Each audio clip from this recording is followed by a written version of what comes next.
para mufassirin, ulama-ulama tafsir telah menguraikan dengan panjang lebarnya berhubung dengan peristiwa yang mengerikan ini.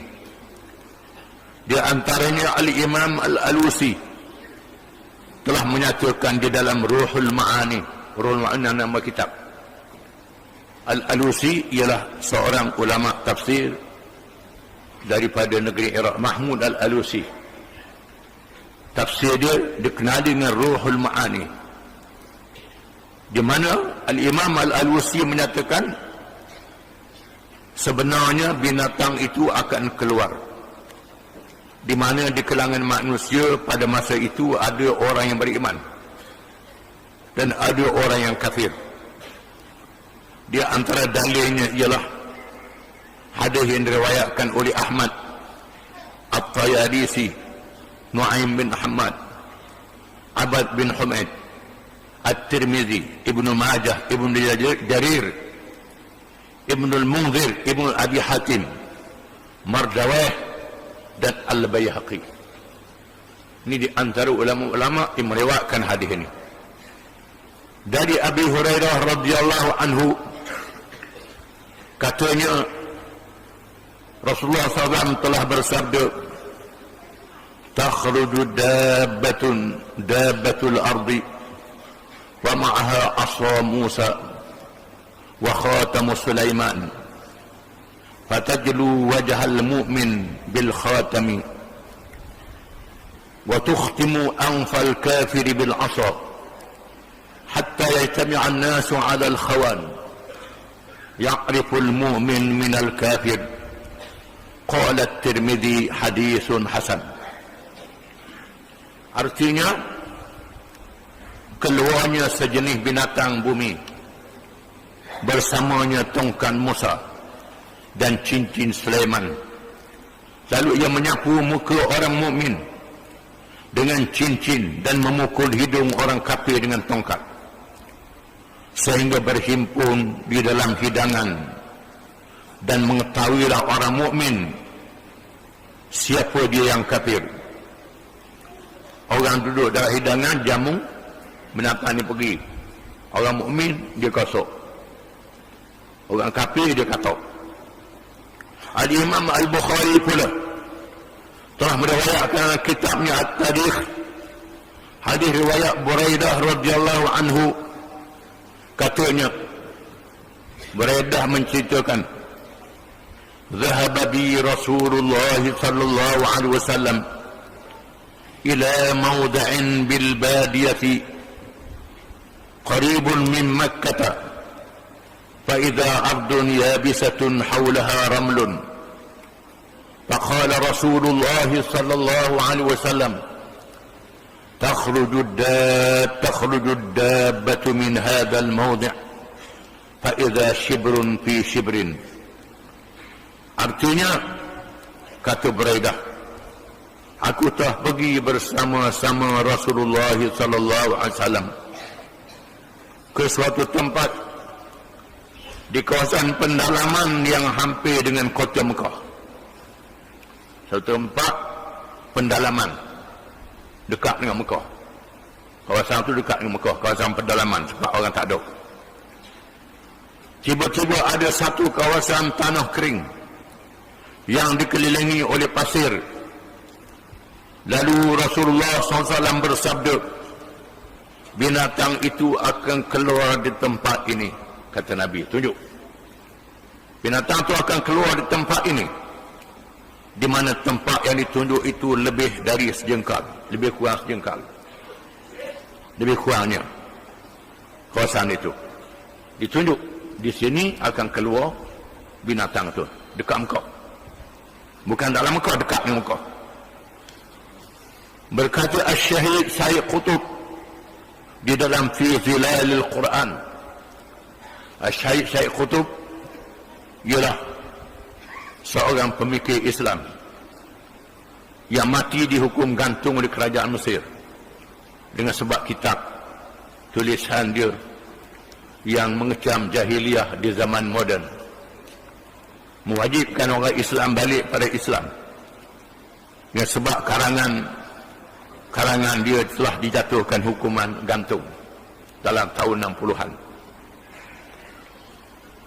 Di antara yang terkenal ialah tafsir Zilalul Quran, fi Zilalil Quran.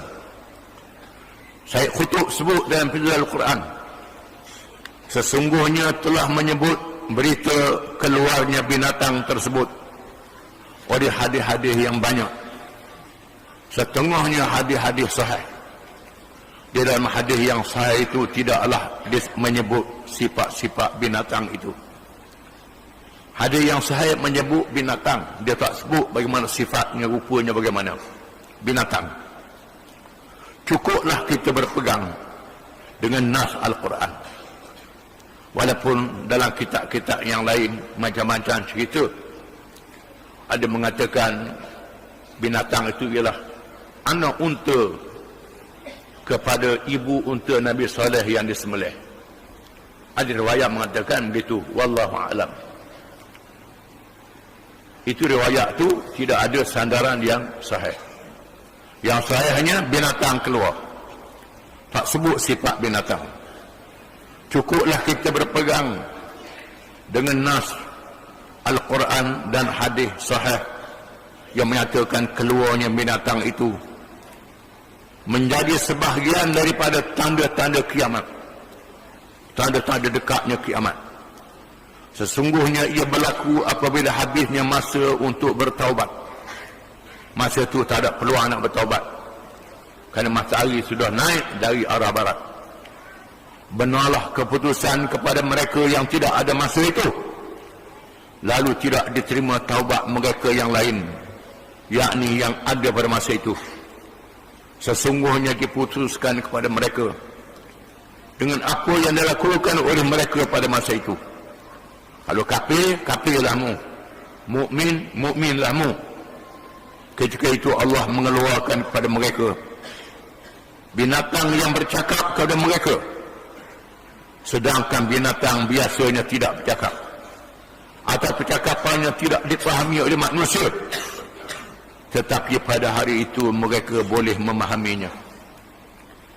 Binatang pula bercakap pada manusia. Dah orang tak mendengar ceramah dah, tak mendengar mengajar, dia binatang mengajar. Pada muka. Dan mereka pun tahu bahawa itu adalah perkara luar biasa yang menceritakan hampirnya berlaku kiamat. Sedangkan sebelumnya mereka tidak beriman kepada ayat-ayat Allah dan tidak percaya kepada hari yang dijanjikan. Sebelumnya mereka tak percaya. Bila tengok matahari dari naik arah, dari arah barat, binatang pula bercakap, barulah bingung-bingung belaka. Tapi itu taubat sudah ditutup. Abdullah bin Amr radhiyallahu anhuma, Abdullah bin Amr, kalau ada wa baca Amr, tak ada wa Umar, menyatakan, aku telah menghafal suatu hadis yang tidak lagi aku melupainya selepas aku mendengarnya. Aku telah mendengar Rasulullah sallallahu alaihi wasallam telah bersabda, inna awwalal ayati khurujan tulu'us syamsi min maghribiha wa khurujud dabbati 'ala an-nasi duha wa ayyuhuma kanat qabla sahibatiha fal ukhra 'ala athariha qariban, akhrajahu Muslim. Artinya, sesungguhnya tanda-tanda kiamat yang pertama, tanda-tanda yang besar, ialah naiknya matahari dari sebelah barat. Itu tanda yang sangat besar.